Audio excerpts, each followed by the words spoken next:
The first-class cabin of Flight 287 fell silent as eyes turned toward the unfolding scene. Eleanor Washington remained perfectly still. Her boarding pass extended toward the flight attendant, whose name tag read Miranda Scott. A strange tension hung in the air between them, palpable enough that several passengers shifted uncomfortably in their leather seats. Before we dive into today's story, let us know in the comments where you're watching from. If you enjoy this content, don't forget to subscribe so you won't miss our future videos. I'm sorry, but is there a problem with my ticket? Eleanor asked, her voice calm and measured despite the public scrutiny. At 58, she had navigated enough difficult situations in her life to know that composure was its own kind of power. Miranda scanned the boarding pass again, her lips pursed into a tight line. "This is for first class," she stated, though the words carried an unmistakable note of skepticism. "Yes, that's correct," Eleanor confirmed, tucking a silver-streaked curl behind her ear. She had splurged on this seat as a small gift to herself after finalizing a major consulting contract with the Chicago public school system. After 30 years in education, first as a teacher, then principal, and now as a consultant, she had earned these small luxuries. Miranda handed the boarding pass back without a smile. "One moment, please," she said, turning on her heel and walking briskly toward the front galley. Eleanor settled into her seat, pulling out her leather-bound notebook, a retirement gift from her colleagues 5 years ago when she'd left her principal position to start her consulting business. She began jotting notes for her upcoming presentation, ignoring the curious glances from fellow passengers. The weight of her late husband James's fountain pen felt comforting in her hand. He had given it to her on their 25th anniversary, just 2 years before the heart attack that took him. "For all the wisdom you have yet to write down," he had said. The memory of James made her smile faintly as she wrote. Today would have been their 35th anniversary. She was so absorbed in her work that she barely noticed Miranda's return until a shadow fell across her notebook. Looking up, she found the flight attendant standing over her, arms folded across her crisp uniform. "Miss Washington, I need you to step aside for a moment. There seems to be an issue with your seating assignment." Eleanor blinked, momentarily surprised but not alarmed. She closed her notebook, capped James's pen with deliberate care, and rose from her seat. "Of course," she said, gathering her belongings. Years of managing difficult school board meetings had taught her to never leave important items behind when asked to step away. As they reached the galley, Miranda's demeanor changed. Her voice dropped to a clipped whisper. "I'm going to have to ask you to move to the main cabin. There appears to have been a mistake with your booking." Eleanor tilted her head slightly, the first sign of her puzzlement breaking through her composed exterior. "A mistake?" "A mix? I booked this ticket directly through the airline's website 3 weeks ago. It was confirmed." She reached for her phone in her blazer pocket. "I have the confirmation email if you'd like to see it." Miranda's eyes narrowed almost imperceptibly. "That won't be necessary. Our system is showing an issue, and I need this resolved before takeoff. There's an available seat in row 27. Eleanor felt something in her chest tighten, a familiar sensation from decades ago when she'd faced similar mistakes as a young black woman traveling for her first teaching conference in 1985. But she had hoped, perhaps naively, that some things would have changed by 2023. "May I speak with the lead flight attendant or the captain?" Eleanor asked, her voice still calm but with a new firmness that hadn't been there before. Miranda's mouth tightened. "I am the lead on this section. Either you move to the main cabin voluntarily, or I'll need to call security to assist. We can't delay departure." The words hung between them like a physical barrier. Eleanor studied Miranda's face, seeing not just determination but something else, an assumption that Eleanor didn't recognize, but knew all too well. "I see," Eleanor said simply. She noticed a small tremor in her hand, not from fear, but from a deep, controlled anger she hadn't felt in years. She thought of what her mother, who had marched with Dr. King, would have done. She thought of what she would tell her own daughter, Simone, to do in this situation. Eleanor made a decision. Without another word, she nodded once and followed Miranda to the main cabin, feeling the weight of every gaze as they moved down the aisle. She kept her chin up, her shoulders back, the same posture she had maintained walking into countless classrooms and faculty meetings as the first black principal in her district. In row 27, she found herself wedged into a middle seat, her knees pressed uncomfortably against the seat in front of her. She placed her handbag carefully under the seat, making sure James's fountain pen was secured in the inner pocket. As Miranda walked away without a backward glance, Eleanor removed her phone from her blazer pocket. Her fingers hesitated over the screen for just a moment before they began to move with purpose. She scrolled through her contacts until she found the one she was looking for. Marcus Jenkins, a former student, now the general counsel for North Star Airline's parent company. Eleanor typed a brief message. Marcus, I find myself in an unusual situation on North Star Flight 287 today. No emergency, but I believe you should be aware. More details shortly. As she hit send, a small, composed smile touched the corners of her lips. The woman who had spent 30 years teaching young people about consequences was not someone who let injustice pass without a response. The cabin hummed with pre-flight announcements as Eleanor settled into her cramped seat. A few passengers nearby cast sympathetic glances in her direction, while others pretended not to have noticed the uncomfortable scene. Eleanor paid them no mind. She had spent too many years of her life worrying about the discomfort of others in the face of injustice. Instead, she dialed a number, keeping her voice low but firm. "Hello, it's me," she began, the person on the other end immediately recognizing her voice. "I need a favor. Something happened, and I'd like it addressed immediately." She paused, listening. "Yes, I'm still on the plane. No need to escalate yet. Just watch for my signal." She ended the call and slipped the phone back into her blazer pocket. A younger flight attendant, her name tag read Clara, approached with a tentative smile. "Ma'am, is everything okay?" she asked, her voice gentle with genuine concern. Eleanor looked up, offering a warm but measured smile. "I'm fine, thank you. Just a bit of a mix-up, I suppose." Clara hesitated, clearly sensing there was more to the story. "Would you like anything to drink? Some water, perhaps?" "Water would be lovely, thank you." Clara nodded and soon returned with a plastic cup of water. "If there's anything else you need, please let me know," she said, placing it carefully on Eleanor's tray table. "Thank you, Clara," Eleanor replied, noting the name tag. "I appreciate your kindness." As Clara moved on to other passengers, Eleanor gazed out the window at the ground crew finishing their preparations. In her 40 years of professional life, she had learned that there were moments when quiet dignity spoke volumes more than raised voices.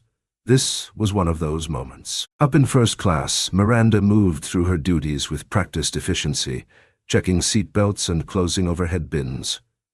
Yet her mind kept returning to the woman she had just reseated. There had been something in Eleanor Washington's calm demeanor that unsettled her, a composure that seemed out of place given the circumstances. Most passengers would have argued more forcefully, or at least shown visible frustration. Eleanor had done neither, and for some reason, that bothered Miranda more than any confrontation would have. "Everything okay?" asked Dennis, a senior flight attendant with silver hair and crow's feet that deepened when he smiled. "You seem distracted." Miranda shrugged. "Fine. Just dealing with a seating issue." Dennis raised an eyebrow, but didn't press further as they prepared for takeoff. 7 minutes after Eleanor had been moved, the cabin intercom crackled to life.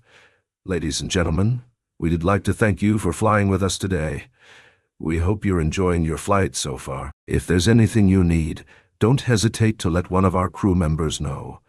Eleanor's eyes flickered toward the front of the plane at the announcement. She pulled out her small notebook again, jotting down a single line before closing it with a decisive snap. Whatever her next move was, it was clear she was prepared for it. As the plane leveled off at cruising altitude, Eleanor unlocked her phone again.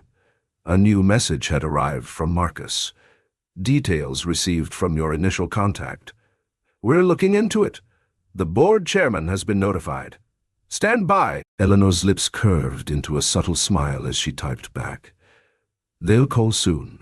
Let me know when it's done." She slipped the phone back into her pocket, then pulled out a dog-eared paperback.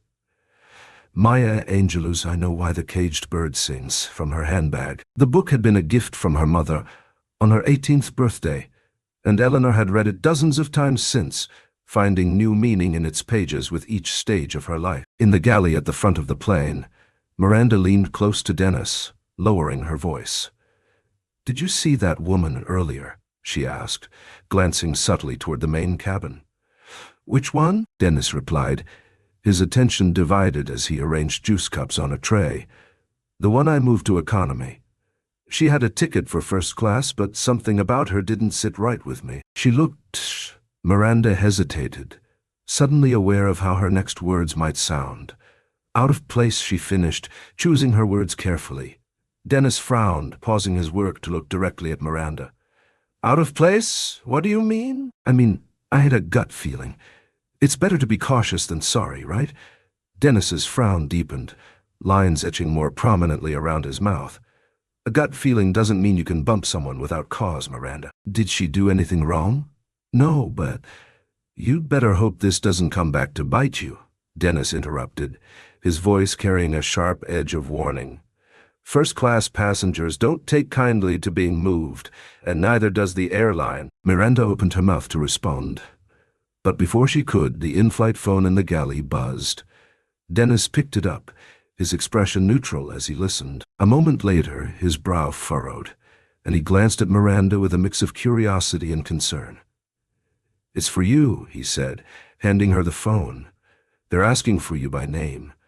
Miranda's heart skipped a beat. In 15 years of flying, she had never received a personal call to the galley phone during flight.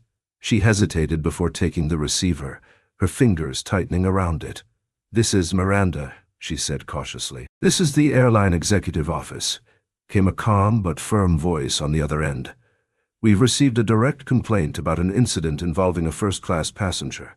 We'll need you to provide a detailed report upon landing. For now, ensure all passengers are treated respectfully and refrain from further altering seating arrangements without proper justification." Miranda's face paled slightly as the weight of the words sank in. "Yes, of course," she stammered. "I'll make sure everything is handled appropriately." As she hung up, her hand trembled slightly.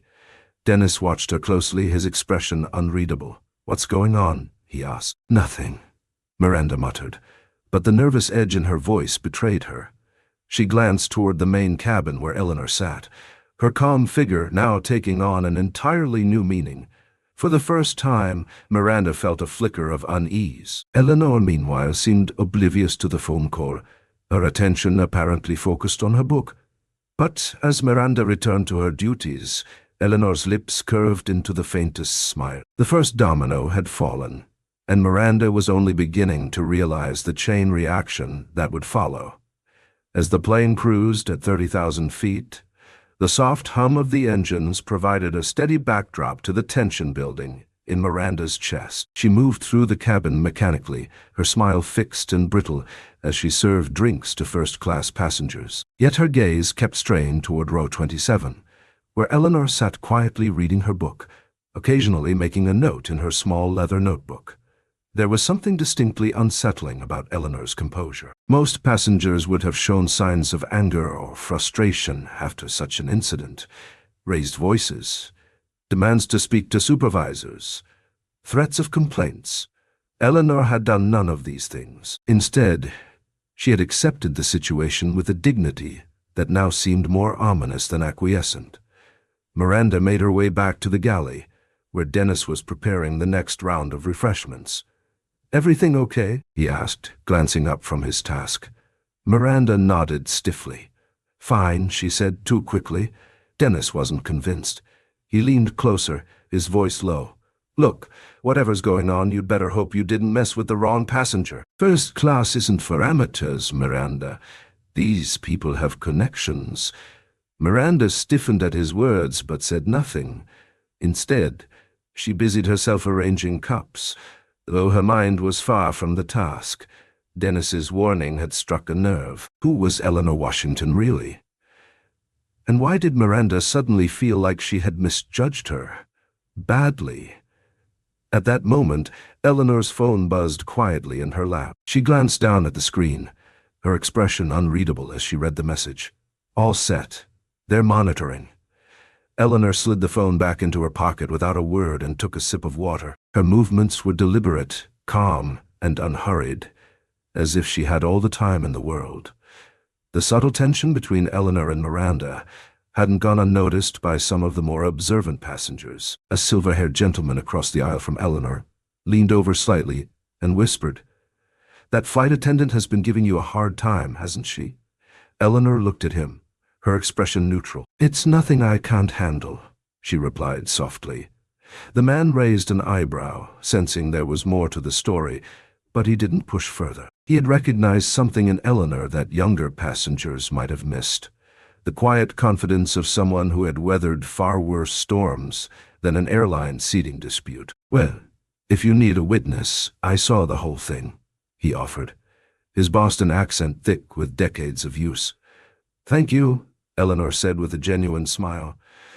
"I appreciate that." As the man returned to his crossword puzzle, Eleanor looked out the window at the endless expanse of clouds below. In her reflection on the plexiglass, she could see traces of her mother's face, the same determined set of the jaw, the same watchful eyes. Her mother had taught her long ago that justice wasn't always about confrontation. Sometimes it was about strategy. Eleanor thought of her children, Simone, now a federal judge, and Marcus Jr., a surgeon, and how proud they would be of her handling of this situation. They had grown up hearing her stories about fighting institutional bias with intelligence rather than anger. Always take the long view, she had told them. Short-term satisfaction rarely leads to lasting change. Back in the first-class section, Miranda's unease deepened with every passing minute. The weight of the earlier phone call pressed on her, and she couldn't shake the feeling that something was about to happen. Something she would be unable to control. Her once confident stride had been replaced with nervous glances as she tried to focus on her duties, but her mind kept returning to Eleanor, who remained as calm as ever in row 27, occasionally making notes in her small notebook or gazing out the window.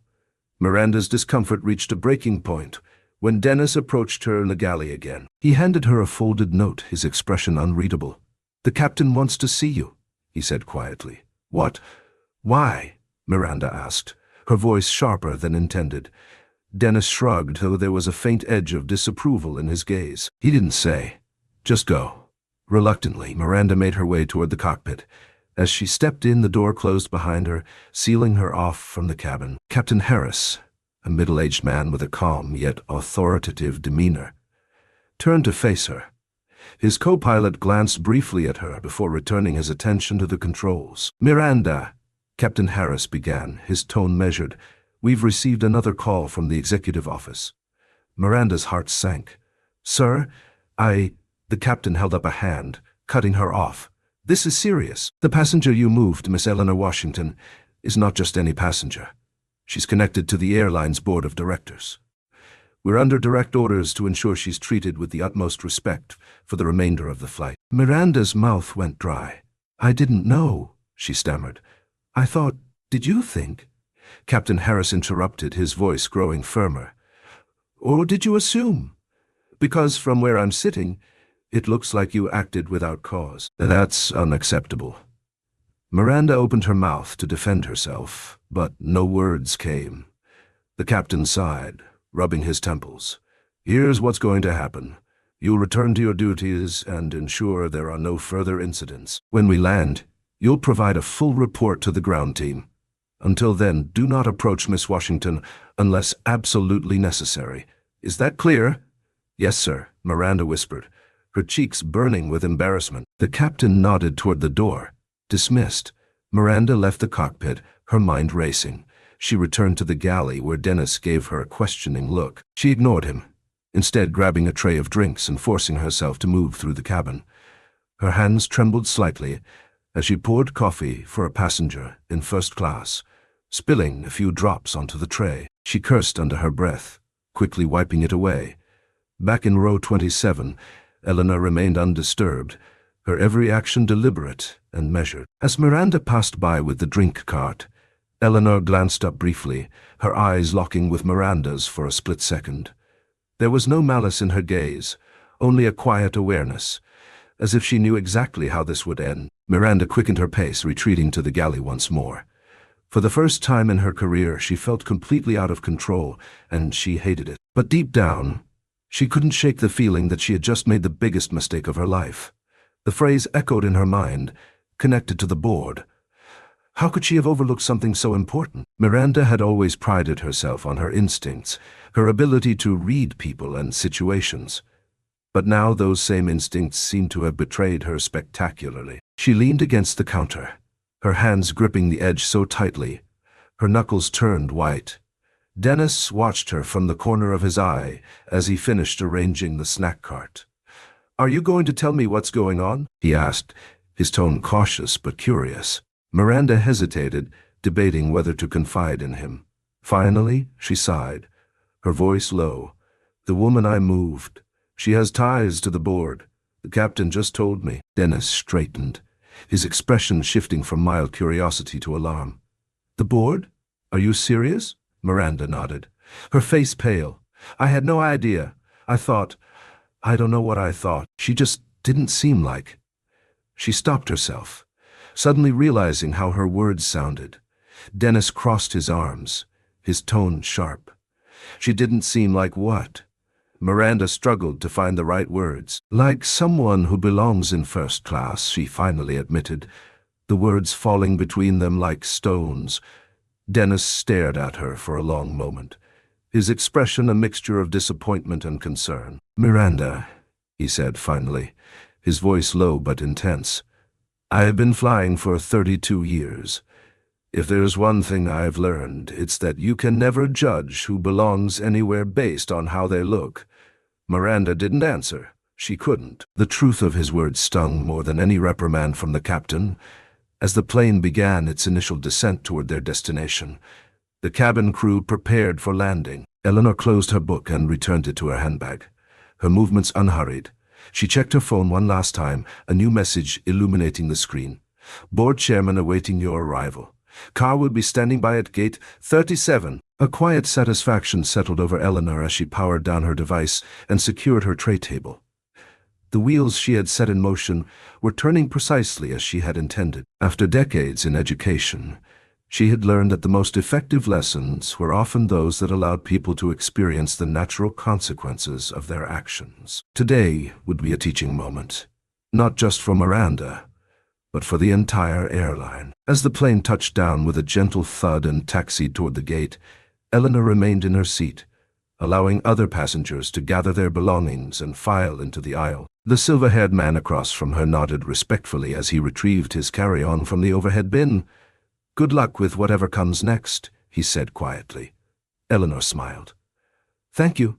Some battles choose us, don't they?" "That they do," he agreed, tipping an imaginary hat before joining the queue of departing passengers.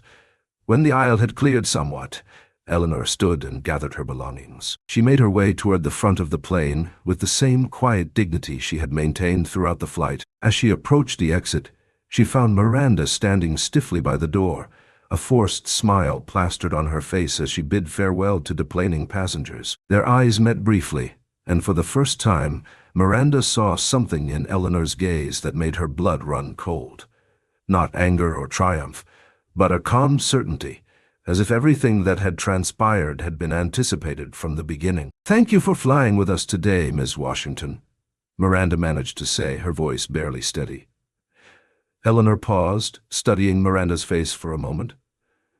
"We'll be in touch," she replied simply before stepping off the plane and into the jetway. As Eleanor disappeared from view, Miranda felt a cold dread settle in the pit of her stomach.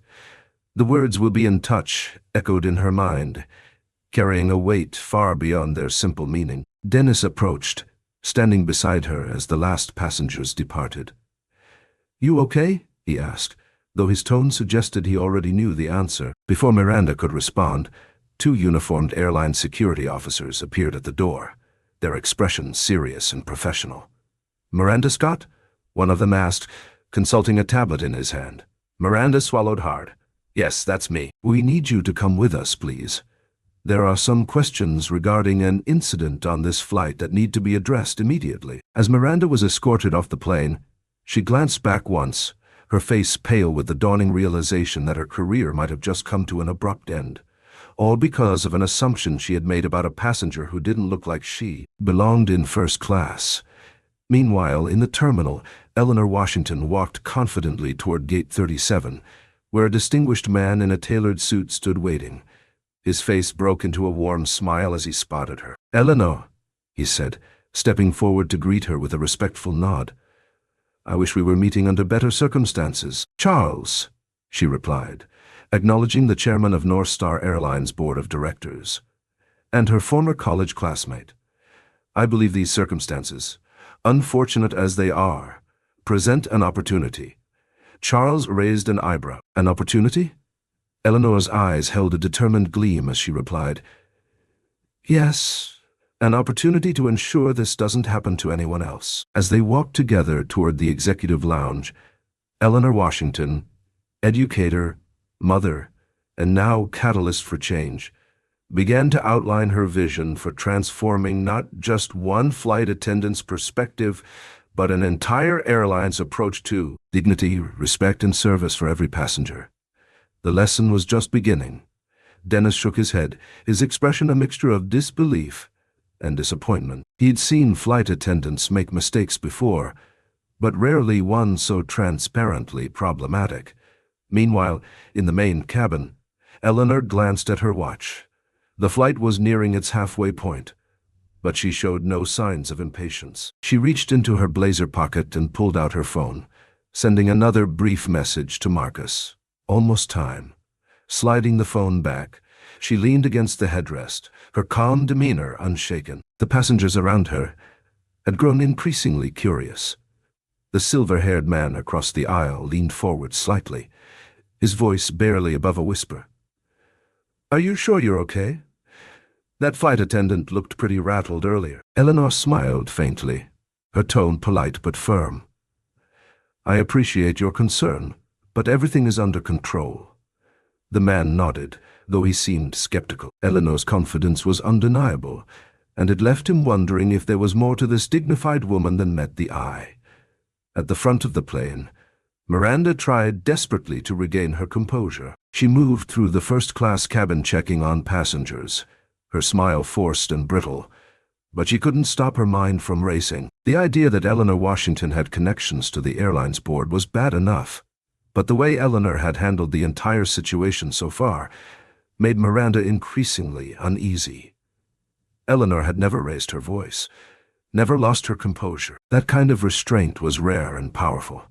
In Miranda's 15 years as a flight attendant, she had seen countless passengers explode over far less serious affronts. This quiet dignity spoke of something else entirely, the confidence of someone who didn't need to raise their voice to be heard. As Miranda returned to the galley to prepare for the next round of service, a chime echoed through the cabin, signaling an incoming announcement.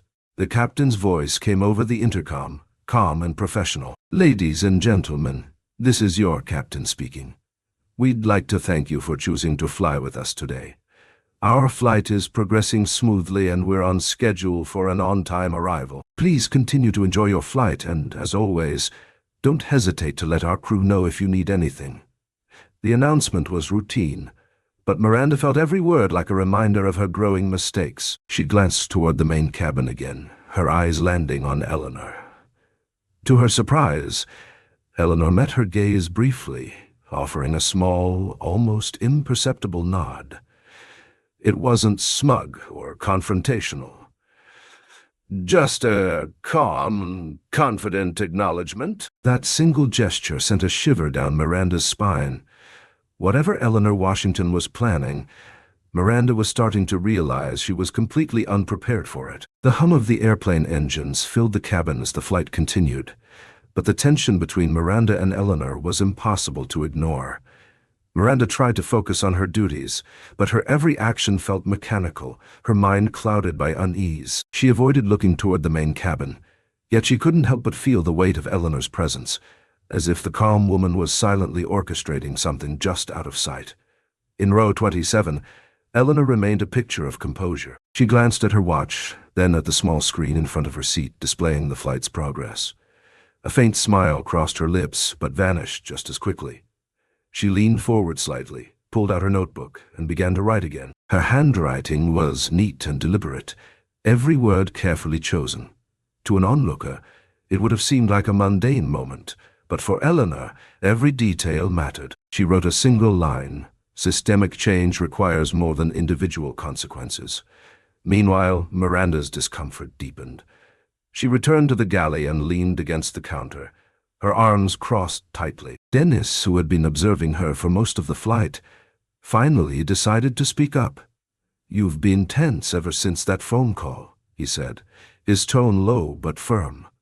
"What's really going on?" Miranda hesitated, her eyes darting toward the curtain that separated the galley from the main cabin. "I told you already," she muttered. "The passenger I moved has connections. Important ones." Dennis raised an eyebrow. "Important enough for the captain to get involved.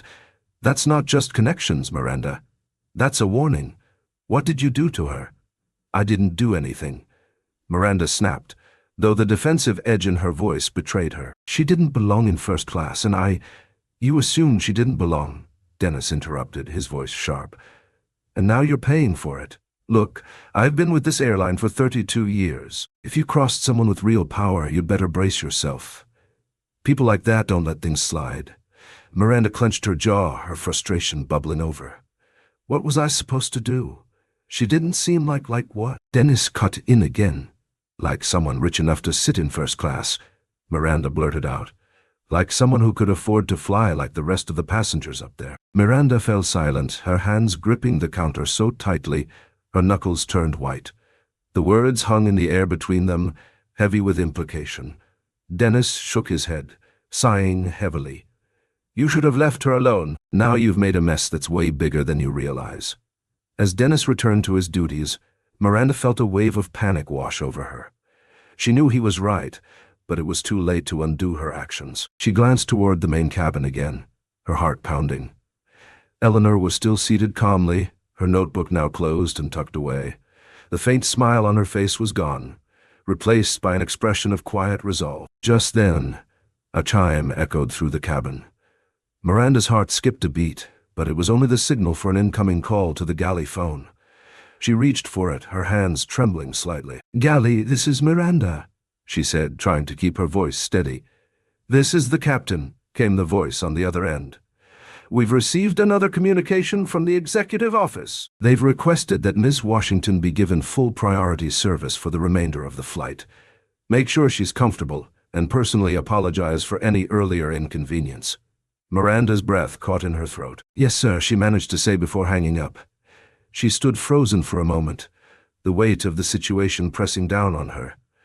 The request wasn't just a suggestion.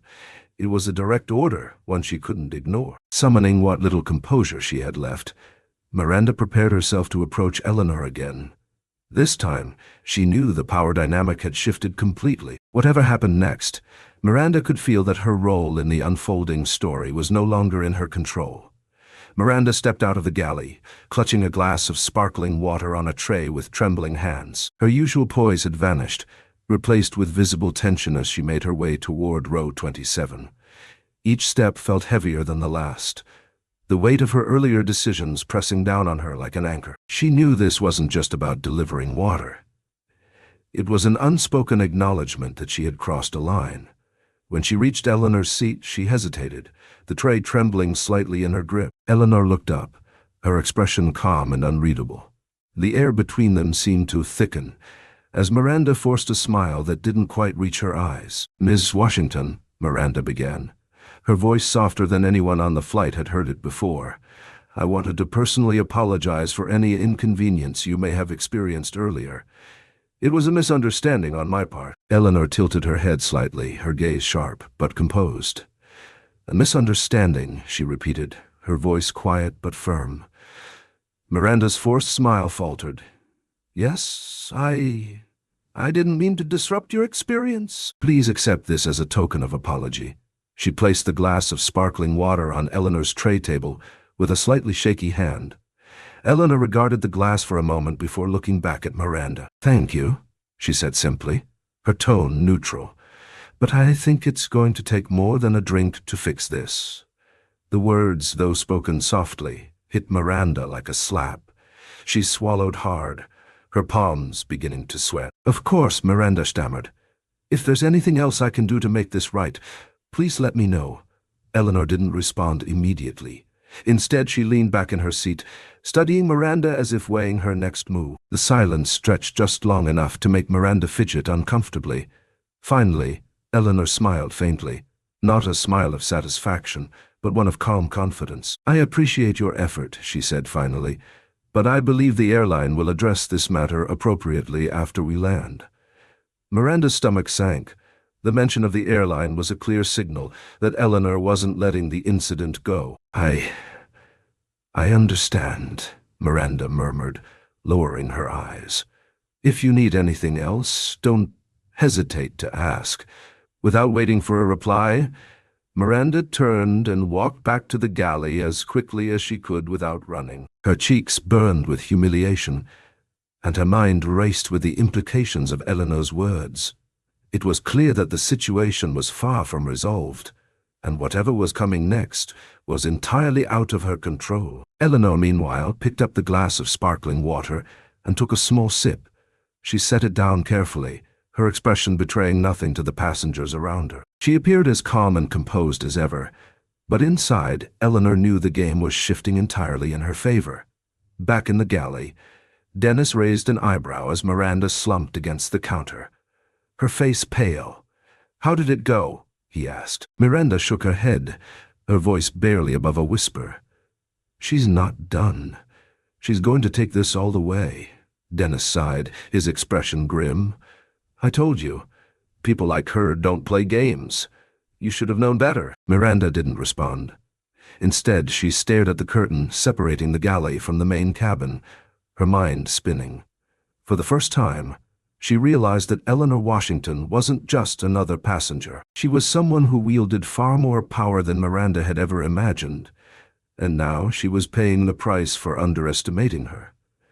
Miranda remained in the galley, her thoughts spiraling as she replayed the events of the flight. She had never felt so small, so exposed in her years of working with the airline. Dennis moved quietly around her, occasionally throwing her a concerned glance, but saying nothing. It was clear that he knew the gravity of the situation, and that Miranda was completely out of her depth. Meanwhile, in the main cabin, Eleanor closed her notebook and placed it back in her bag with deliberate care. She adjusted her posture, sitting tall and composed, as if she were preparing for something. The faint hum of whispered conversations around her reached her ears, but she paid them no mind. Her focus was unshaken, her every move precise. Not long after, the intercom chimed again. This time, the captain's voice carried a distinct air of authority. "Ladies and gentlemen, we'll be beginning our descent shortly. Please ensure your seatbelts are fastened and your trays are in their upright positions. Cabin crew, prepare for landing." The announcement brought a flurry of activity as passengers adjusted their seats and secured their belongings. Clara, the flight attendant from earlier, returned to Eleanor's row. She offered a warm smile, though there was a hint of unease in her eyes. "Is there anything I can get you before we land, Miss Washington?" Clara asked softly. Eleanor shook her head politely. "Thank you, Clara. You've been very kind." Clara's cheeks flushed slightly at the compliment. "If there's anything you need, please don't hesitate to ask," she said before stepping away to continue her duties. Eleanor's calm tone had reassured her, but the tension in the cabin was impossible to ignore. In the first-class section, Miranda busied herself with the final checks before landing, her movements stiff and mechanical. She tried to keep her expression neutral, but her mind was a storm of anxiety. The captain's earlier directive and Eleanor's subtle but powerful words replayed in her head like a haunting refrain. She could feel the eyes of Dennis and the other flight attendants on her, though no one said a word. As the plane descended through the clouds, Eleanor glanced out the window, watching the cityscape of Atlanta come into view. Her fingers rested lightly on the armrest, her demeanor as poised as ever. Despite the chaos Miranda was experiencing, Eleanor felt entirely in control. Every step of the journey had unfolded just as she had anticipated, and she was ready for what came next. When the plane touched down with a smooth landing, a collective sigh of relief swept through the cabin. Passengers began unbuckling their seat belts and retrieving their belongings from the overhead compartments. The usual rustling and chatter filled the air, but an undercurrent of tension lingered, especially for Miranda, who was acutely aware of Eleanor's presence and the looming repercussions of her actions. As the seatbelt sign turned off, Eleanor remained seated, her movements unhurried. She reached into her bag and pulled out her phone again, typing a quick message to Marcus. "We've landed. Be ready." She slipped the phone back into her bag and glanced toward the front of the plane where Miranda was stationed near the exit.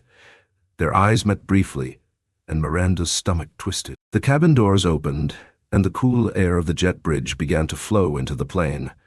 Passengers filed out in an orderly manner, the murmurs of casual conversation blending with the clinking of luggage handles. Miranda stood stiffly, forcing a smile for each passenger who passed, but her heart raced as she waited for Eleanor to approach. Eleanor didn't rush to join the line. Instead, she waited until the aisle was nearly empty before standing, gathering her things with the same calm precision she had shown throughout the flight. As she walked toward the exit, the remaining crew, including Clara and Dennis, exchanged subtle glances. Everyone seemed to sense that something significant was about to happen. When Eleanor reached the exit, Miranda straightened, forcing herself to meet Eleanor's gaze. "Thank you for flying with us, Miss Washington," Miranda said, her voice faltering slightly. Eleanor paused, her expression neutral but her eyes sharp. "I'm sure we'll be in touch," she replied smoothly, her tone carrying a weight that sent a chill down Miranda's spine. Without another word, Eleanor stepped off the plane, leaving Miranda frozen in place. Dennis approached her cautiously. "You okay?" he asked, though his tone suggested he already knew the answer. Miranda didn't respond. Her eyes remained fixed on the open door, as if expecting something or someone to appear. And she wasn't wrong. Moments later, two uniformed airline security officers stepped onto the plane, their presence commanding immediate attention. They scanned the cabin before focusing on Miranda. "Are you Miranda Scott?" one of them asked. Miranda's breath caught. "Yes," she managed to say, her voice barely above a whisper. "We need you to come with us," the officer said firmly. "We have some questions regarding an incident on this flight." The color drained from Miranda's face as the weight of her actions finally crashed down on her. Dennis watched in silence as the officers escorted her off the plane, her stiff posture betraying her growing panic. The remaining crew exchanged uneasy glances, unsure of what would happen next. Outside in the terminal, Eleanor stood near the gate, her phone in hand. She watched calmly as Miranda was led away, her expression unreadable. The message she had sent earlier had done its job, and now the wheels were fully in motion. Eleanor turned and walked toward the baggage claim, her steps steady and purposeful. She had no need to look back. The situation was already exactly where she wanted it to be. The bustling energy of the Atlanta airport terminal contrasted sharply with the stillness that had overtaken Miranda as she was escorted away by the security officers. Passengers who had shared the flight began dispersing, many throwing curious glances at the unfolding scene. Whispers filled the air, but no one approached Eleanor as she calmly made her way toward baggage claim, her demeanor composed, but her every movement deliberate, as though she was already 2 steps ahead of everyone else. At the security holding area, Miranda was seated in a small, stark room with a single table and 2 chairs. The officers who had escorted her off the plane stood near the door, their expressions professional but stern. Miranda's mind raced as she tried to piece together what had just happened. She had gone from a respected flight attendant to the subject of an investigation in what felt like mere moments. The realization hit her hard. This wasn't just a misunderstanding. It was a calculated response. One of the officers spoke, breaking the heavy silence. "Miss Scott, we've been informed of an incident involving a first-class passenger on your flight. The airline's executive team has requested a full account of your actions." Miranda swallowed hard. Her throat felt dry, and her voice wavered as she replied, I don't know what this is about. I was just doing my job." The officer raised an eyebrow. "According to the reports we've received, the passenger you removed from first class was Eleanor Washington. Are you aware of her position?" Miranda's heart sank further. "I didn't know at first," she admitted, her voice barely audible. "I only found out during the flight." The officer leaned forward slightly, his gaze unwavering. "Ms. Washington is not only a high-ranking consultant who works closely with this airline, but also a personal friend of 3 board members. Her complaint has already reached the board, and they take allegations of bias and mistreatment very seriously." Miranda's face turned ashen. She opened her mouth to respond, but no words came out. The officer continued, his tone growing firmer. "Miss Washington's account of the events has been documented, and additional passengers have corroborated her version of the story. We're giving you the opportunity to provide your side, but let me be clear. This matter will not be taken lightly." Miranda's hands trembled as she gripped the edge of the table. She wanted to defend herself, to explain her actions, but the words felt hollow even before they formed. Deep down, she knew there was no justification that would hold up under scrutiny. She had made a snap judgment, a judgment that had cost her more than she could have imagined. Meanwhile, at baggage claim, Eleanor stood near the carousel, her phone pressed to her ear. Her voice was calm, but carried a note of finality. "Yes, the security team has taken her in for questioning. Make sure the board reviews the footage and statements. I want the matter resolved professionally but thoroughly." She listened for a moment, nodding slightly as Charles, the board chairman, responded. "Thank you, and please send a copy of the final report to my office. I want to ensure that this never happens again, not to me and not to anyone else." As she ended the call, the first of the luggage began to emerge on the conveyor belt. Eleanor reached for her sleek black suitcase, pulling it off effortlessly. Around her, a few passengers from the flight watched with a mixture of curiosity and newfound respect. She didn't acknowledge them, her focus entirely on her next steps. The terminal was filled with the usual chaos of arrivals and departures, but Eleanor moved through it with a sense of purpose. She had turned an incident of prejudice and humiliation into an opportunity for accountability and systemic change. And she wasn't done yet. Eleanor's quiet strength and strategic thinking had set the stage for a reckoning, one that Miranda and the airline would not soon forget. Miranda sat in the sterile room, her breathing shallow as the weight of the situation pressed down on her. The officers gave her a moment to collect herself, but the silence in the room felt suffocating. Every second that passed made it harder for her to steady her nerves. Finally she spoke, her voice barely above a whisper. "I didn't mean for this to happen," Miranda began, her eyes darting between the officers. "I was just following protocol. I thought she didn't belong in first class." The officer closest to her leaned forward, his expression unreadable. "And what exactly made you think that?" Miranda's lips parted as if to answer, but she hesitated. The truth, that her assumption had been based on unconscious bias, was something she couldn't bring herself to admit. I don't know," she stammered. She didn't act like the other passengers in first class. The officer exchanged a glance with his partner before replying. "Not acting like the other passengers isn't a justification for moving someone to a different section, especially when their ticket was valid. Did she break any rules? Did she violate any airline policies?" Miranda shook her head, her palms damp with sweat. "No, but then you acted without cause." The officer cut her off. "Miss Washington was within her rights to remain in the seat she paid for, and your actions have put the airline in a very difficult position." Miranda's heart sank as the gravity of his words settled over her. She wanted to argue, to defend herself, but the facts were undeniable. Her decision had been based on nothing more than an assumption, and now she was facing the consequences. Meanwhile, Eleanor had exited the terminal and was now standing at the curb, waiting for her car. A sleek black sedan pulled up, and the driver, dressed in a sharp suit, stepped out to open the door for her. "Miss Washington," he greeted her with a respectful nod. "Everything has been arranged as per your instructions." "Thank you, William," Eleanor replied, sliding into the back seat with practiced grace. As the car pulled away from the curb, Eleanor took a moment to close her eyes, allowing herself a brief respite from the day's events. When she opened them again, she felt a renewed sense of purpose. What had happened to her today was nothing new. She had faced similar bias throughout her life. But this time, She was in a position to do something about it, not just for herself, but for everyone who had ever been judged unfairly. The car glided through the Atlanta traffic toward the downtown Ritz-Carlton, where Eleanor would be staying during her consulting engagement with the school district.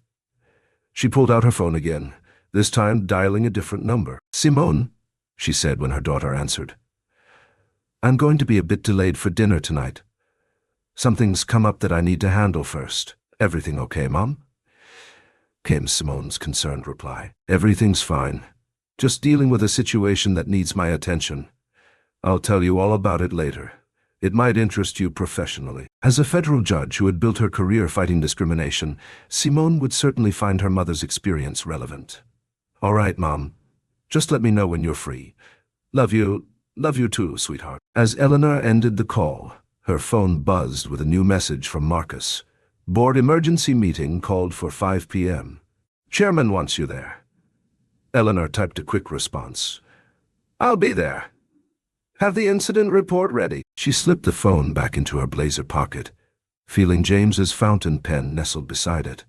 She ran her fingers over its smooth surface, drawing strength from the connection to her late husband. What would James have said about today's events? He had always taught their children to stand up for themselves, but to do so with dignity and strategy rather than anger. "Choose battles where winning means more than just personal satisfaction," he would say. "Win the kind of battles that change things for others too." Today, Eleanor was doing exactly that. Back at the airport security office, Miranda's interrogation continued. The questions grew increasingly pointed, and Miranda found herself struggling to justify actions that, in retrospect, seemed indefensible. "Miss Scott," the lead officer said, his tone measured but firm, "your personnel file indicates you've been with the airline for 15 years with a generally positive record. However, there is a notation here about a similar incident 3 years ago, involving a passenger of Middle Eastern descent, who was also moved from first class under questionable circumstances. Can you explain that?" Miranda felt the blood drain from her face. She had almost forgotten about that incident. Almost, but not quite. It had been resolved quietly, with minimal repercussions, but now, with this fresh complaint, a pattern was emerging that she could no longer ignore or deny. "That was different," she stammered, though even to her own ears, the words rang hollow. The officer regarded her silently for a long moment. "I suggest you take some time to reflect on your actions and prepare a formal statement. The airline's disciplinary committee will review this matter tomorrow morning at 9 a.m. You are suspended from duty until further notice." Suspended? The word hit Miranda like a physical blow. In 15 years, she had never faced disciplinary action, let alone suspension. Her entire identity was wrapped up in her job, in the respect it commanded, in the authority it gave her. Now, in the space of a single flight, that identity was crumbling. "Can I go now?" she asked, her voice barely audible. The officer nodded. "You are free to leave, but don't leave town. We'll need you available for the hearing tomorrow." Miranda gathered her things and left the room on unsteady legs. The bright fluorescent lights of the terminal seemed harsh after the dimness of the interrogation room. Passengers rushed past her, caught up in their own journeys, oblivious to the life-altering moment she was experiencing. Miranda had never felt so alone, so exposed. As she walked toward the employee exit, a familiar voice called her name. She turned to see Dennis approaching, concern etched on his weathered face. "They told me you were being released," he said, following into step beside her. "Thought you might want some company." Miranda couldn't bring herself to meet his eyes. "I'm suspended," she said flatly. "Hearing tomorrow at 9 a.m. Dennis sighed heavily, but didn't seem surprised. "This is less than you realize." Words already spreading through the crew. "The woman you bumped, Washington. She's not just connected. She's some kind of education consultant who works with school systems all over the country.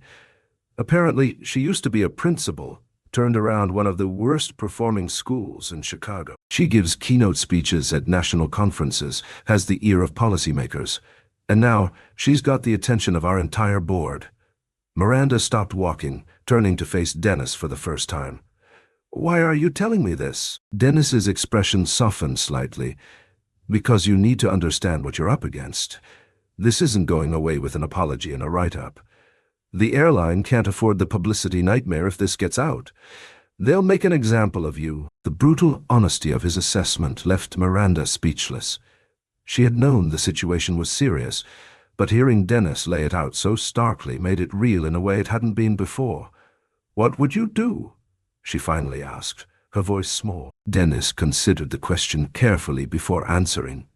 "I'd start by being honest. With the committee, yes, but more importantly, with yourself.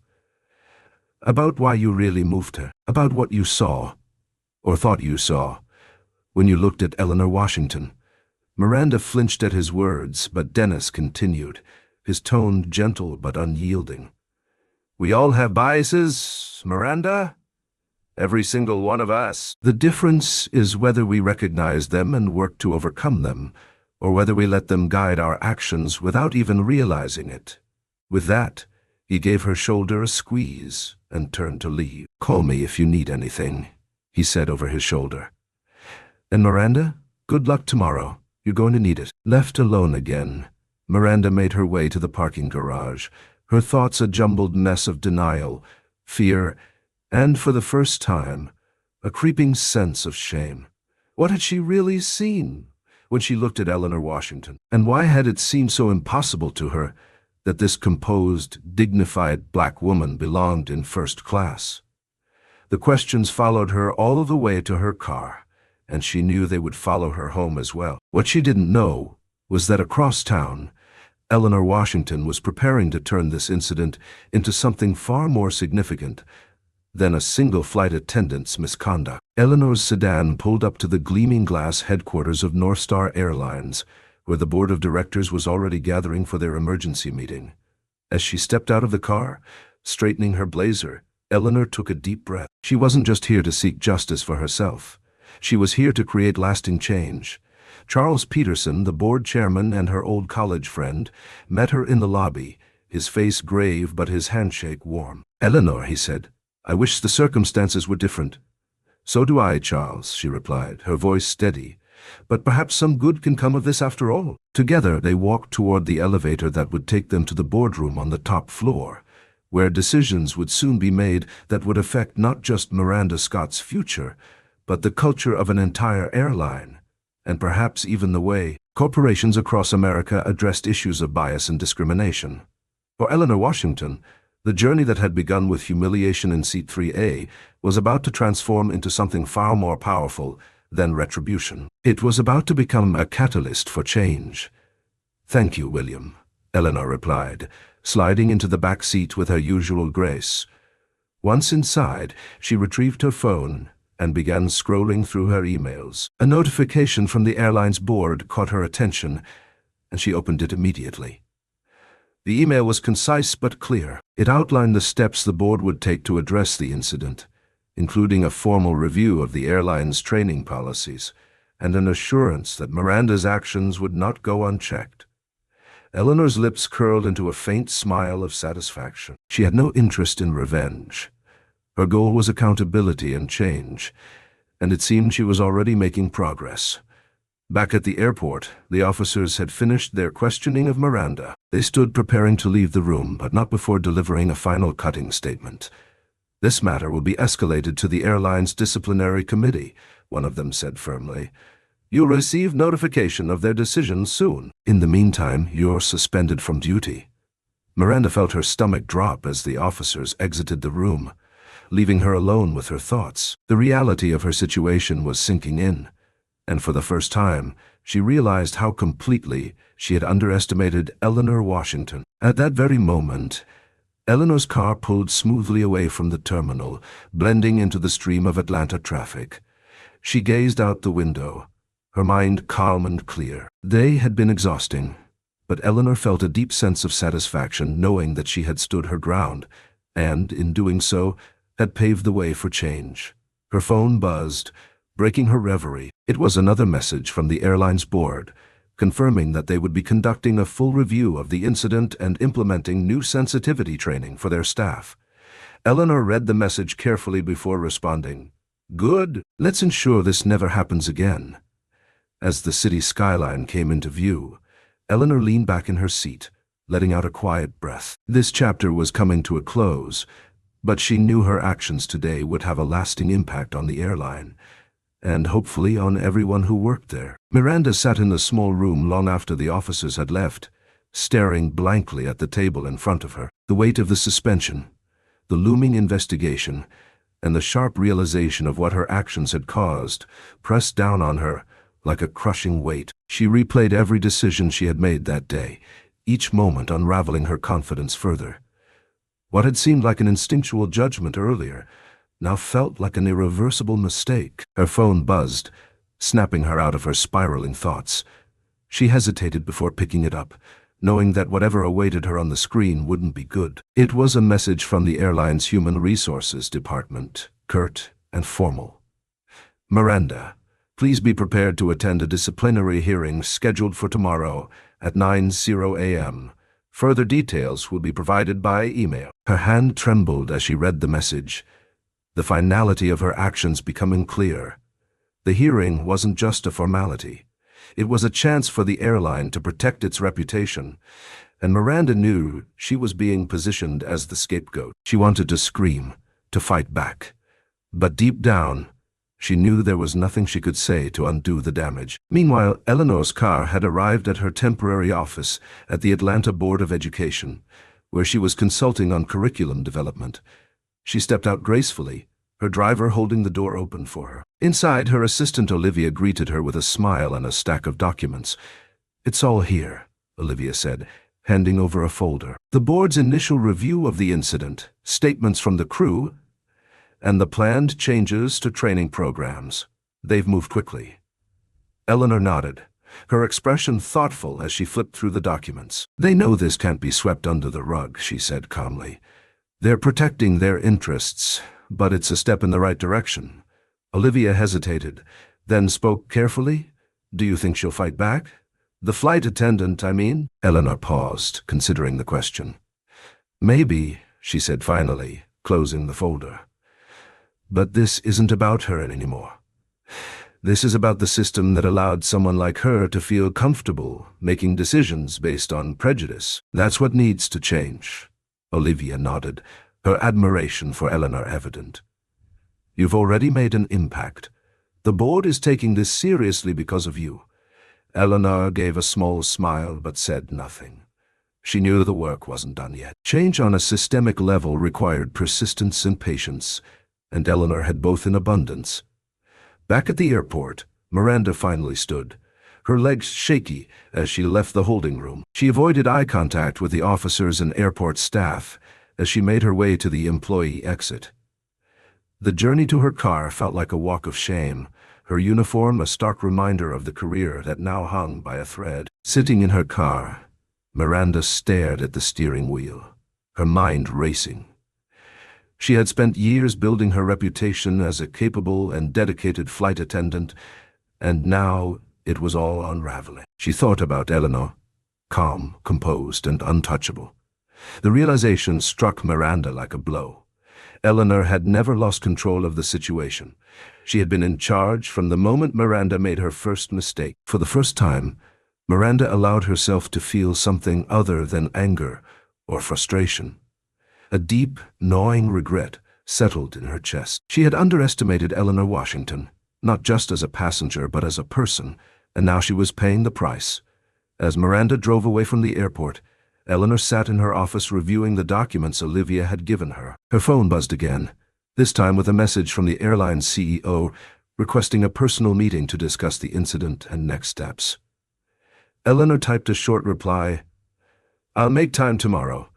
Let's ensure this is resolved properly." She set her phone down and leaned back in her chair, her mind already moving to the future.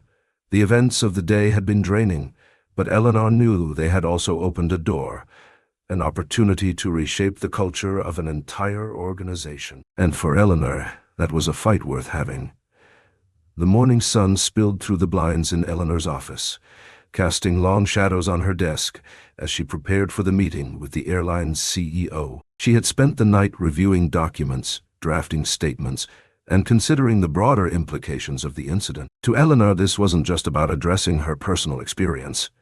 It was about setting a precedent that no one, regardless of their position or background, should face the kind of treatment she had endured. At exactly 10:00 a.m., Olivia escorted the CEO, Richard Hamilton, into the room. He was a tall, imposing man in his late 50s with silver-streaked hair and a polished demeanor. Despite his confident exterior, there was a noticeable tension in his movements as he extended his hand to Eleanor. "Miss Washington, thank you for agreeing to meet on such short notice," Richard began, his tone carefully measured. Eleanor shook his hand, her expression calm but firm. "I appreciate you taking the situation seriously, Mr. Hamilton. Please have a seat." Richard sat across from her, adjusting his tie as he began to speak. "First, let me express my deepest apologies for what happened on your flight. It was completely unacceptable, and we are committed to ensuring that such incidents do not occur again." Eleanor nodded, her gaze unwavering. "I'm glad to hear that. However, apologies alone won't fix the underlying issues. This isn't just about one flight attendant making a poor decision. It's about the environment that allowed her to feel justified in that decision." Richard's face tightened slightly, but he nodded in agreement. "You're absolutely right. That's why we've already begun a full review of our policies and training programs. We're implementing mandatory sensitivity and bias training for all staff, and we'll be revisiting our internal reporting processes to ensure better accountability." Eleanor leaned back in her chair, studying him for a moment. "It's a start," she said, "but it's not enough. I want a detailed timeline for these changes, as well as regular updates on their progress. And I expect to see measurable results." Richard hesitated briefly before nodding. "Of course. We'll provide you with everything you need." Eleanor allowed a small smile to cross her lips. "Good. Let's make sure this becomes a turning point for your organization, not just a one-time correction." The meeting continued for another hour, with Eleanor laying out her expectations and Richard taking careful notes. By the time it ended, there was a clear sense of purpose in the room. As Richard stood to leave, he extended his hand again. This time, there was genuine respect in his gaze. "Thank you for holding us accountable," he said. "We'll make this right." Eleanor shook his hand firmly. "I'll hold you to that." As Richard left, Olivia entered the room, her eyes bright with curiosity. "How did it go?" Eleanor exhaled, a mix of relief and determination in her voice. "It went well, but this is just the beginning." While Eleanor's meeting was progressing, Miranda sat in a sterile conference room at the airline's headquarters, waiting for her disciplinary hearing to begin. The weight of her suspension hung over her like a dark cloud, and the silence of the room only amplified her growing anxiety. A stack of papers sat in front of her, each one detailing her actions during the flight, and the subsequent complaints filed by Eleanor Washington. The door opened, and a panel of 3 senior airline executives entered, their expressions neutral but firm.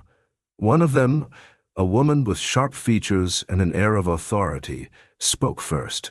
"Miss Scott, thank you for coming. We're here to discuss the incident that occurred on Flight 287 and the allegations made against you." Miranda nodded weakly, her throat dry. "I understand," she said, her voice barely above a whisper. The executives began reviewing the timeline of events, asking Miranda to provide her account of what happened. She tried to explain her actions, but her words felt hollow even to her own ears. "I thought she might have been in the wrong seat," Miranda said at one point, her voice faltering. "I was just trying to follow protocol." The sharp-featured executive raised an eyebrow. "Protocol?" "According to our records, Ms. Washington presented a valid first-class ticket. At what point did you verify this before asking her to move?" Miranda hesitated, her palms damp. I didn't," she admitted finally. The room fell silent, the weight of her admission hanging in the air. Another executive, a middle-aged man with glasses, leaned forward. "Ms. Scott, the airline has a zero-tolerance policy for discrimination. Your actions not only violated that policy but also jeopardized our reputation. Do you understand the severity of this situation?" Miranda nodded slowly, her heart sinking. I do. The panel continued questioning her, their tone professional but unyielding. By the time the hearing ended, Miranda felt utterly defeated. The final decision would be communicated to her in writing, but the outcome was already clear in her mind. Her career with the airline was over. As Miranda left the room, she couldn't help but think of Eleanor, the composed woman who had maintained her dignity even as Miranda stripped it away. For the first time, Miranda felt the full weight of her actions, not just their impact on her career, but on the person she had wronged. And as much as she wanted to blame the system or her instincts, she knew the truth. She had made a choice, and now she was facing the consequences. Eleanor sat in her hotel room later that afternoon, sipping a cup of tea as she reviewed an email from the airline's board. The tone of the email was clear.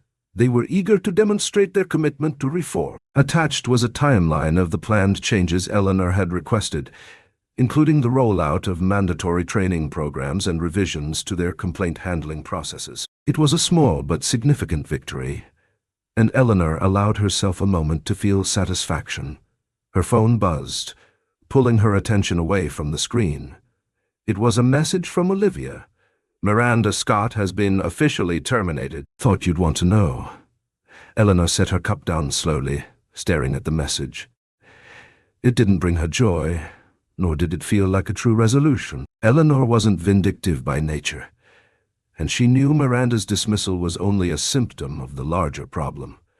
Yet it was a necessary step, an acknowledgement that actions had consequences. She leaned back in her chair, reflecting on the whirlwind of events over the past 24 hours. Her decision to act decisively had been driven by more than just personal affront. It was about setting an example, not just for the airline, but for anyone who might find themselves in her position. Eleanor picked up her phone and typed a quick reply to Olivia. Thanks for letting me know. Let's keep focusing on the bigger picture. That evening, Eleanor called her children as promised. She described the day's events, careful to present the facts without embellishment. Mom, that's awful, Simone said, her voice filled with familiar righteous indignation. As a federal judge who had built her career fighting discrimination, she understood all too well what her mother had experienced. Are you okay? I'm fine, sweetheart, Eleanor assured her. More importantly, I'm using this as an opportunity for real change. That's so you, Mom, Marcus Jr. chimed in, always turning lemons into institutional reform. Eleanor chuckled, feeling a wave of pride in her children. They had learned well the lessons she and James had worked so hard to teach them. Your father would have said the same thing, she said softly, her fingers reaching for James's fountain pen in her blazer pocket. The smooth, familiar feel of it brought comfort. After the call ended, Eleanor sat quietly for a moment, thinking about James. He had always advocated for measured, strategic responses to injustice. Anger has its place, he would say, but clear thinking changes systems.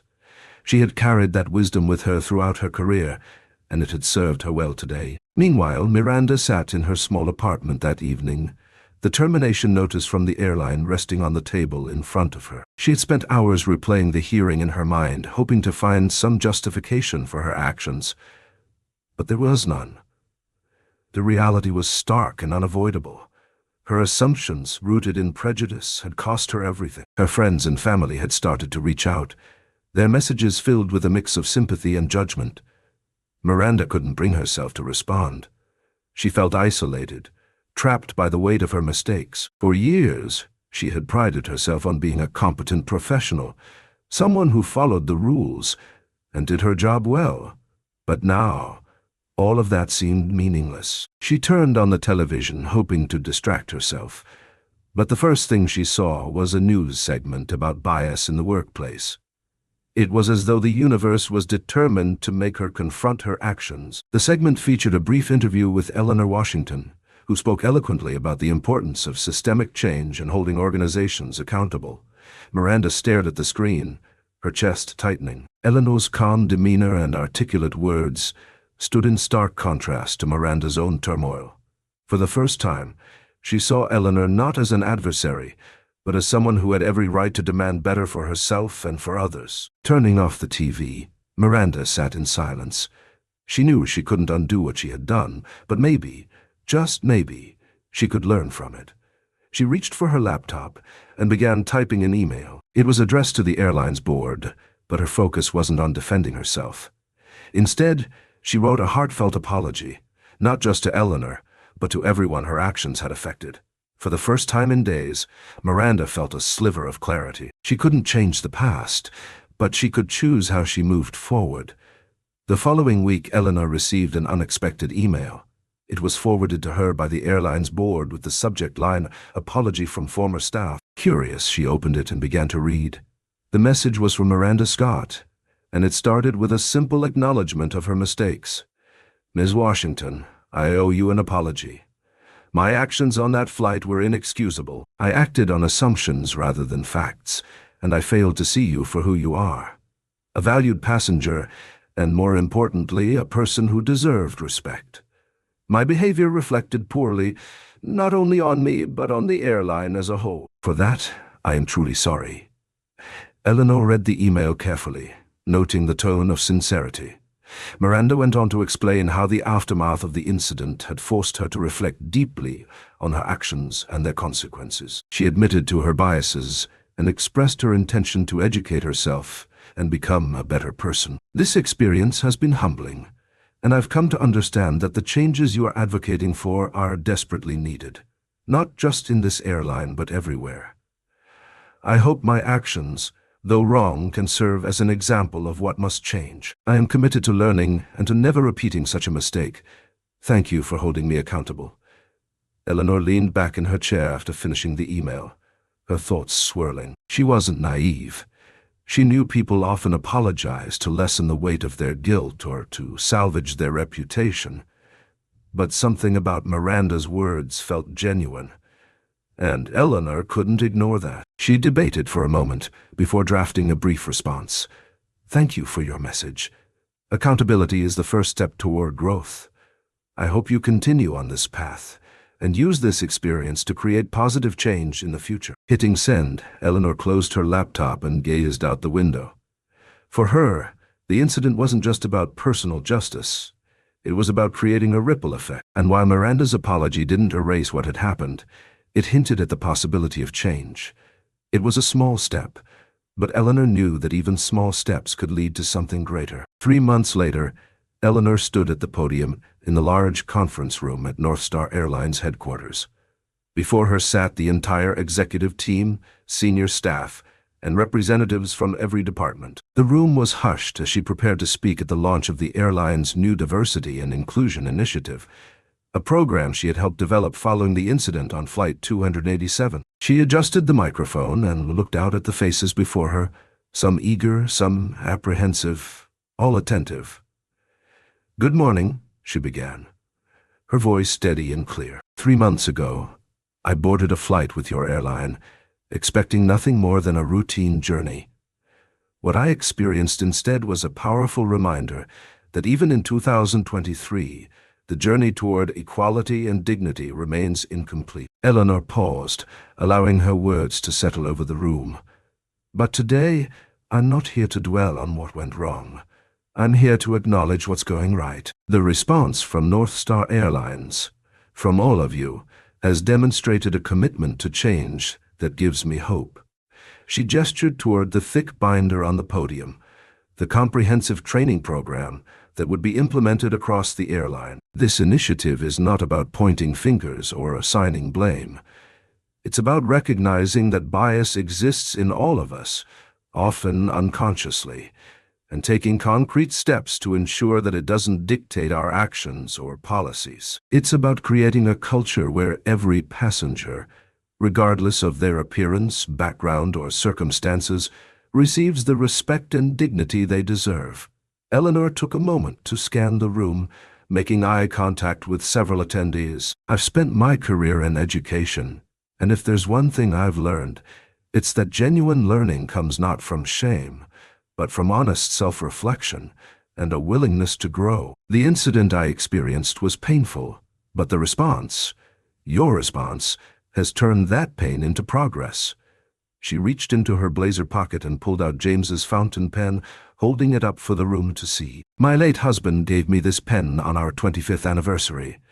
He told me it was for all the wisdom I had yet to write down. Today, I want to share some of that wisdom with you, not as someone who has all the answers, but as someone who has lived long enough to see that change, while difficult, is always possible. Eleanor leaned forward slightly, her voice taking on a more intimate tone. I am 58 years old.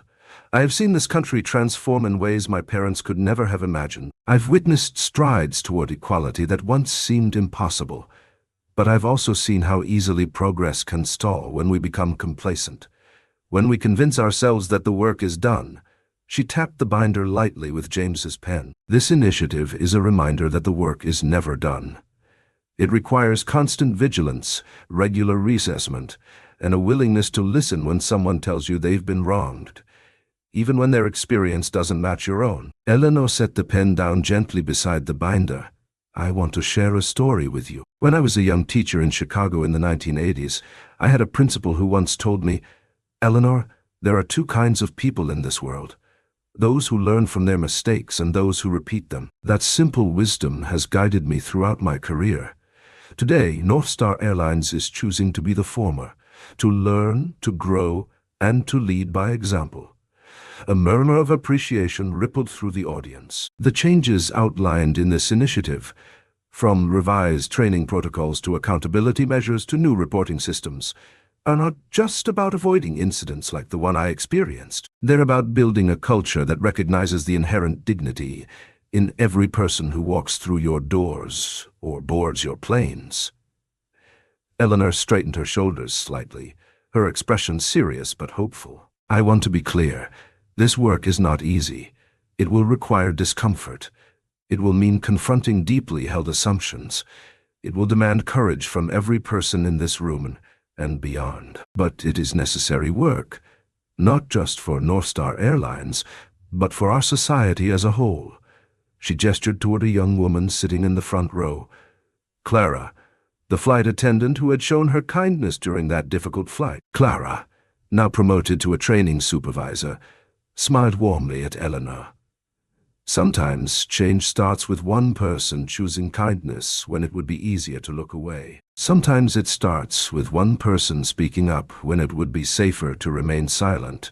And sometimes it starts with an organization being brave enough to say, we can do better, and we will. Eleanor paused, allowing her words to resonate. I've been asked why I chose to work with North Star on this initiative, rather than simply filing a lawsuit or walking away. The answer is simple, because lasting change doesn't come from punishment alone. It comes from transformation, the kind that turns painful experiences into stepping stones toward a better future. She looked down at her notes for a moment, then back up at the audience. Some of you may know that I have 2 children, a daughter who is a federal judge and a son who is a surgeon. When they were growing up, my husband and I taught them that when faced with injustice, they had 3 choices. They could let it defeat them, they could fight against it, or they could transform it. The first option leads to despair, the second to exhaustion.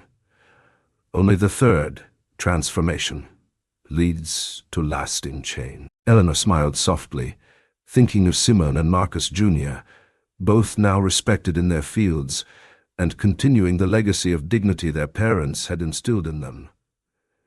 North Star Airlines has chosen transformation. You've chosen to look at a moment of failure not as a PR problem to be managed, but as an opportunity to become better. For that, you have my respect and my commitment to help see this initiative succeed. She picked up James's pen again, turning it thoughtfully in her hand. My husband used to say that wisdom isn't knowing all the answers. It's knowing which questions to ask. Today, I encourage each of you to ask yourselves the hard questions. What assumptions do I carry that I haven't examined? How might my actions affect someone whose experience is different from my own? What can I do in my specific role to ensure that every person who interacts with this airline feels valued and respected? Eleanor let her gaze travel around the room one more time. The answers to these questions won't come easily or quickly. They require ongoing reflection, honest conversation, and a willingness to be uncomfortable. But I believe that North Star Airlines has the courage to engage in this process, and I am proud to be part of it. She closed her notebook and picked up the training binder. Thank you for inviting me here today. As we move forward with this initiative, let's remember that true progress isn't measured by the absence of mistakes, but by how we respond when mistakes occur. Together, we can build a culture where dignity is not just a word and a mission statement, but a lived reality for every employee and passenger. The applause that followed was genuine and sustained. As Eleanor stepped away from the podium, Richard Hamilton, the CEO, took her place. He shook her hand firmly, the respect in his eyes unmistakable. Ms. Washington has set the tone for what we aim to achieve, he said to the assembly. Now it's up to all of us to carry this work forward. As the meeting transitioned into a detailed presentation of the initiative's components, Eleanor took her seat, feeling a deep sense of satisfaction. She had transformed a moment of humiliation into a catalyst for meaningful change, exactly as James would have encouraged her to do. That evening, as Eleanor prepared to fly home to Chicago, she found herself at the same gate where, 3 months earlier, her journey with North Star Airlines had begun so inauspiciously. This time, however, was different. The gate agent greeted her with genuine warmth, checking her boarding pass with efficiency and respect. Ms. Washington, we're so glad to have you flying with us again, she said, her smile reaching her eyes. Your work with our training department has made such a difference already. Eleanor nodded appreciatively. Thank you. It's a work in progress, but progress nonetheless. As she boarded the plane, Eleanor noticed subtle changes immediately. The crew moved with a new awareness, their interactions with all passengers marked by attentiveness and consideration. She took her seat in first class, the same section from which she had been so unceremoniously removed 3 months ago, and settled in, placing James's fountain pen on the small table beside her. Just before takeoff, a flight attendant approached with a glass of sparkling water. Eleanor looked up, surprised to see a familiar face. Clara, Ms. Washington, Clara said warmly. I wanted to thank you personally. The changes you've helped implement have transformed our training program. I'm now helping new flight attendants understand what respect really means in this job. Eleanor smiled. It's good to see you, Clara, and I'm glad to hear that the program is making a difference. Clara hesitated for a moment. There's something else I wanted to tell you. Miranda Scott, she's working with a diversity training organization now. She actually came to speak to one of our staff workshops last week, sharing her story as a cautionary tale. It was powerful. She's really trying to make amends in her own way. Eleanor nodded thoughtfully. That's good to hear. Change happens in many ways, large and small. I thought you'd want to know, Clara said before moving on to attend to other passengers. As the plane took off, Eleanor gazed out the window at the Atlanta skyline receding below. She thought about the journey of the past 3 months, not just her own journey, but the collective journey of change that she had helped set in motion. She thought about Miranda Scott, finding her way toward redemption. She thought about Clara, turning empathy into leadership. She thought about the airline executives, choosing transformation over defensiveness. Eleanor reached for James's fountain pen and opened her notebook to a fresh page. At the top she wrote, Lessons from Flight 287.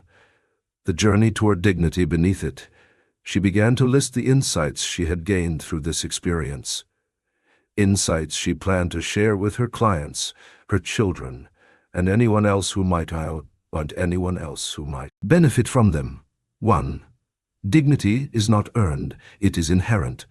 Every person deserves to be treated with respect, regardless of appearance, background, or circumstance. 2. Change requires both accountability and grace, holding systems responsible while allowing individuals the space to learn and grow. 3. Transforming pain into progress is not just a personal choice. It's a powerful strategy for creating systemic change. 4. Sometimes the most effective response to discrimination is not anger but strategic action that addresses root causes. 5. Progress is rarely linear, and victory is seldom final.